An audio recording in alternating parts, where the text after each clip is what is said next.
বাম যুব নেত্রী মীনাক্ষী মুখোপাধ্যায়কে তলব সিবিআই দফতরে ইতিমধ্যে তিনি পৌঁছে গেছেন 11টার কিছু পরেই।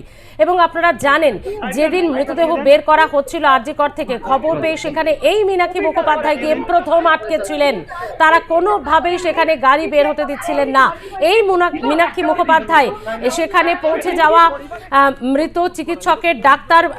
চিকিৎসকের মা বাবার কাছে গিয়ে তিনি প্রথম বলেছিলেন যে দেহ বেরোতে দেবেন না, দেহ আটকে রাখুন, এই মৃত্যুর পেছনে অনেক ঘটনা আছে এবং এই সমস্ত কারণেই কি তাকে তলব করা হলো। বিশ্বজিৎ পাল রয়েছে আমাদের সঙ্গে, আমাদের প্রতিনিধি। বিশ্বজিৎ, আমরা দেখেছিলাম আরজিকর থেকে মৃত ডাক্তারি পড়ুয়ার দেহ বের করার সময় এই মীনাক্ষী মুখোপাধ্যায় সহ বেশ কয়েকজন সেখানে গাড়ি আটকে ছিলেন।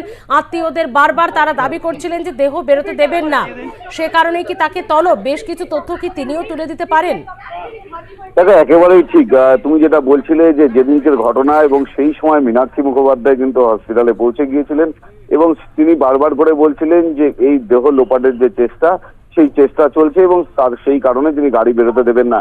এরপরেই সিবিআই আধিকারিকরা তাকে তলব করেন এবং তলব করার মূল বিষয় রয়েছে যে সেই দিনকের ঘটনা কি কি জানেন আপনি এবং কেনই বা গাড়ি বার করতে দিচ্ছিলেন না এবং কি করে মনে হলো যে এই দেহ লোপাটের পিছনে পুলিশের হাত রয়েছে বা অন্য কারো হাত রয়েছে, কি বিষয় আপনি জানেন? সে বিষয় নিয়ে কিন্তু আজকে মীনাক্ষী মুখোপাধ্যায়কে তলব করেছেন তদন্তকারী আধিকারিকরা এবং সেই তদন্তকারী আধিকারিকদের অর্থাৎ সিজিও কমপ্লেক্সে তিনি হাজিরা দিচ্ছেন। এবং পাশাপাশি কুণাল ঘোষ, এর আগেও আমরা দেখেছি বিভিন্ন সময় কিন্তু সিবিআই এর কাছে যখন সিবিআই প্রথম তদন্তভার নেয় সেই সময় বেশ কিছু তথ্য তুলে দেন যে তার কাছে বেশ কিছু তথ্য রয়েছে যা জুনিয়র ডাক্তাররা বারবার করে তাকে জানিয়েছেন। এবং সেই ক্ষেত্রে তিনি আজকেও সিবিআই দপ্তরে যাবেন এবং তার পাশাপাশি ইডির দপ্তরে এবং সেই সমস্ত তথ্য ফের তুলে দিতে এসছেন এবং সিজিও কমপ্লেক্সে। এবং প্রথম দিকেই তিনি সিবিআই দপ্তরে যাবেন এবং পরবর্তীতে তিনি ইডি দপ্তরে যাবেন এবং সমস্ত তথ্য তুলে দেবেন এবং আরজিকরের দুর্নীতি থেকে আরম্ভ করে এবং এই ঘটনার যেভাবে তদন্ত প্রকৃতি চলছে এবং সেই বিষয়ে জানার চেষ্টা করবেন কুণাল ঘোষ। এবং সেই কারণেই কিন্তু তিনি আজ ইডি এবং সিবিআই দপ্তরে পৌঁছে গিয়েছেন। বিশ্বজিৎ, কুণাল ঘোষ ঠিক কোন ধরনের সূত্র বা তথ্যের দাবি করছেন? তার কাছে কি কোন বিষয়ে তিনি জানাতে চান ইডি সিবিআই কে?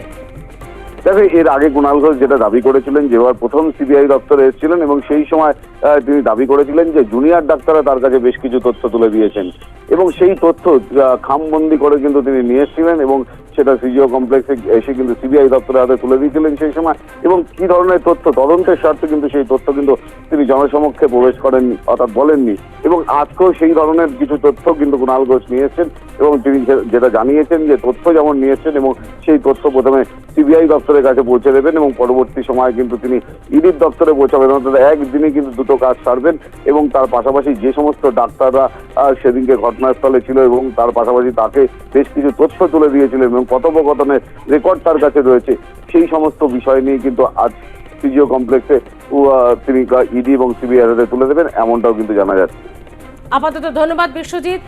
তারা এই তলবের পর বেরিয়ে এসে কোনো মুখ খোলে কিনা, কি কিছু বলেন কিনা সেটাই দেখার। তবে মীনাক্ষী মুখোপাধ্যায় প্রথম দিন থেকেই তিনি এই বিষয়টার প্রতিবাদ করছেন এবং এতে যে অনেক ষড়যন্ত্র রয়েছে, অনেক মানুষের হাত রয়েছে, অনেক মাথারা রয়েছে, এই দাবি কিন্তু তিনি করেছিলেন।